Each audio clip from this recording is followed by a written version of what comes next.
48 heures après avoir été dévoilé, le nouveau gouvernement se retrouve déjà sous pression. Oui, Michel Barnier et ses ministres largement marqués à droite et dont la légitimité est contestée, aussi bien par la gauche que par le Rassemblement national. Plusieurs forces politiques se disent prêtes à s'unir pour censurer l'exécutif.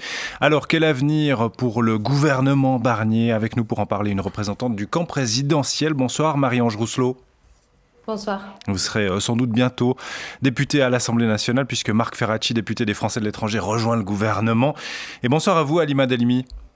Bonsoir. Vous êtes membre du Parti socialiste genevois. Vous avez été candidate aussi aux législatives sous la bannière du Nouveau Front populaire, donc cette alliance de gauche. Halima Delimi, hier, on entendait un représentant de votre camp, de la France insoumise, pour être précis, parler de braquage en bande organisée au sujet de ce nouveau gouvernement qui penche un peu plus à droite. Êtes-vous en colère ce soir ?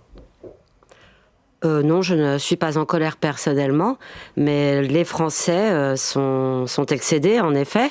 On se rend bien compte qu'Emmanuel Macron a refusé toute forme d'alternance et sur la politique économique et sociale. Ce gouvernement va-t-il améliorer la vie des Français ? Y aura-t-il plus de justice ? Non. Y aura-t-il plus de solidarité ? Non. Y aura-t-il plus de pouvoir d'achat ? Nous ne le pensons pas. On ne comprend toujours pas pourquoi cette dissolution a eu lieu. On se retrouve aujourd'hui avec un gouvernement qui, sans aucun doute, est sous la tutelle de Madame Le Pen. Donc c'est un triste constat. Que répondez-vous, Marie-Ange Rousselot, à ces interrogations ou même ces accusations d'illégitimité du nouveau gouvernement ? Alors, dans un premier temps, je réponds que je comprends parfaitement la frustration d'une certaine partie des électeurs qui ont voté pour le nouveau Front populaire et qui ne se retrouvent pas dans ce nouveau gouvernement. Ce nouveau gouvernement qui, vous a pas échappé, tente de réunir une coalition la moins minoritaire possible dans le cadre d'un nouvel équilibre de l'Assemblée nationale dans lequel aucun des partis n'a la majorité. Je fais partie de celles qui regrettent que la gauche de gouvernement n'ait pas souhaité gouverner et entrer en discussion pour travailler à une coalition. Après, aujourd'hui, on a donc des partenaires. On a un gouvernement qui a eu énormément de personnes qui sont rentrées, qui sont d'obédience du Parti des Républicains. On a énormément de personnes qui sont également du Parti Renaissance et de ce qu'on appelle le camp présidentiel. Et aujourd'hui, il s'agit de savoir quelle politique sera menée. Le discours de politique générale du Premier ministre sera prononcé le 1er octobre et il faudra voir dans quelle mesure former un gouvernement, ce n'est pas un blanc-seing. Il y aura des textes à faire passer, il y aura des coalitions à aller chercher au sein de l'Assemblée. Et là-dessus, au sein du groupe EPR, les lignes sont très claires. Nous serons dans une discussion constructive mais exigeante avec un certain nombre de lignes rouges qui sont pour nous essentielles et que nous ne comptons pas transgresser. Un mot quand même, Halima Delimi, sur ce qui vient d'être dit. La faute à la gauche de ne pas vous avoir voulu participer à ce gouvernement. Qu'est-ce que vous répliquez à ça ? Ce n'est pas faute d'avoir proposé des candidats. Nous avons essuyé des refus. Nous aurions pu avoir Madame Castet, nous aurions pu avoir Monsieur Cazeneuve. Mais dans le gouvernement Barnier, par exemple, est-ce qu'il n'aurait pas fallu des personnalités de gauche ? Il aurait fallu des personnalités de gauche, tout simplement dans les postes régaliens, ce qui n'a pas été souhaité par notre nouveau Premier ministre, qui s'est octroyé la part du lion alors qu'ils ont fait quand même 5% aux dernières élections. On voit bien que là aussi, il y a eu une distribution des postes aux amis de Macron, de notre président Emmanuel Macron. Et j'aimerais ajouter aussi qu'en fait, l'opposition n'est pas seule à décrier ce gouvernement. Il y a aussi des personnalités en marche, des députés qui sont prêts aussi à voter la motion de censure. Je pense à Stella Dupont, par exemple, qui s'est exprimée là-dessus.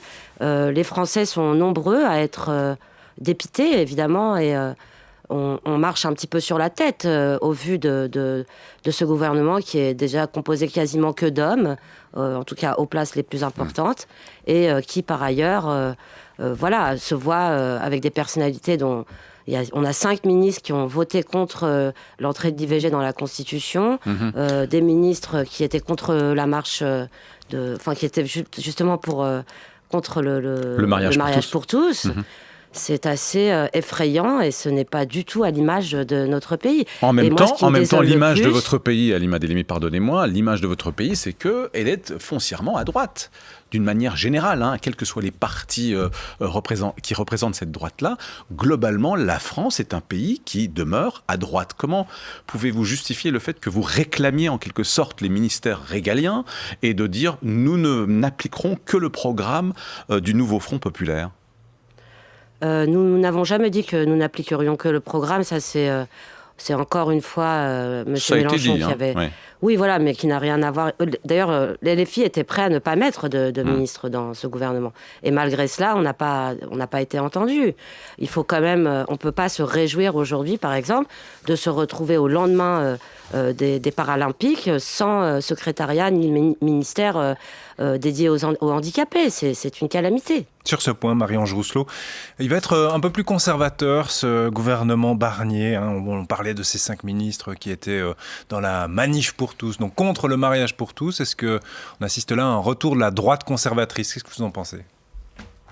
Alors, je conçois que ça puisse inquiéter. Je le conçois surtout par rapport à toutes les personnes qui font partie de ces minorités, que ce soit LGBTQIA+, et simplement les femmes, par rapport au vote sur la continuation de l'IVG, qui n'a pas recueilli le vote de toutes les personnalités aujourd'hui dans ce gouvernement. Et là-dessus, je pense qu'il faut être extrêmement clair, dans le sens où, au sein de notre groupe, Ensemble pour la République, ce sont des lignes rouges. Je veux dire, il n'y aura pas de retour en arrière sur ces acquis-là et sur ces droits-là. Le Premier ministre nous en a assuré, et ce sera clairement une ligne rouge. Donc, ce n'est pas un retour d'une droite conservatrice au gouvernement, quand bien même il y a des gens qui ont fait le choix dans un passé proche, mais parfois très lointain, et ont pu exprimer des changements d'avis sur ces questions-là. Et effectivement, ce sont des lignes rouges de valeurs et d'idées qui sont essentielles, en tout cas au sein de notre groupe. Marie-Ange Rousselot, quel avenir voyez-vous pour ce gouvernement au fond ? Vous reconnaissez qu'il n'aura pas la tâche facile, qu'il pourrait même être censuré assez rapidement ? Alors, évidemment, nous sommes en soutien au sein du parti et au sein du groupe. Nous souhaitons que ce gouvernement réussisse. Il est bien entendu, vu la constitution de l'Assemblée, le risque de censure est bien entendu beaucoup plus élevé que dans une Assemblée où il y a une majorité claire. Toujours est-il qu'aujourd'hui, c'est pour ça que ce gouvernement a la responsabilité d'aller parler à tous les Français, notamment ceux qui ont voté pour le nouveau Front populaire et pour des propositions de gauche, pour essayer de mener des politiques qui soient les plus larges possibles, qui puissent réunir et réconcilier les Français, notamment pour continuer de lutter contre la progression du Rassemblement national, qui reste, à notre sens, le premier ennemi de la démocratie. Comme vous le dites, il y a ce risque de censure, mais qui est inhérent au fait que de la démocratie, et tant que le gouvernement n'est pas censuré, il ne peut pas être considéré comme illégitime. Halima Delimi, vous lui donnez combien de temps au gouvernement Barnier ? En réalité, les Français ont tranché sur cette question. Ce gouvernement mais là, c'est l'Assemblée nationale qui doit décider. Oui, mais c'est une continuité du gouvernement Emmanuel Macron.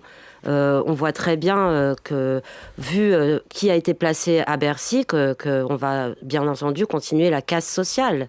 Et la réforme des retraites, en fait, les Français ont voté pour que cela cesse et ils n'ont pas été entendus. Donc, bien entendu, la colère sera dans les rues, c'est évident, mais pas seulement. Nous serons là pour nous opposer à cette droitisation de notre pays. Quand vous dites que la France est à droite, je ne pense pas que ce soit vrai. Je pense que la moitié de nos compatriotes pensent plutôt à la justice climatique, à l'avenir. Et il y a un certain nombre de Français qui ont voté à l'extrême droite, mais c'est certainement par colère et par réaction contre le gouvernement d'Emmanuel Macron.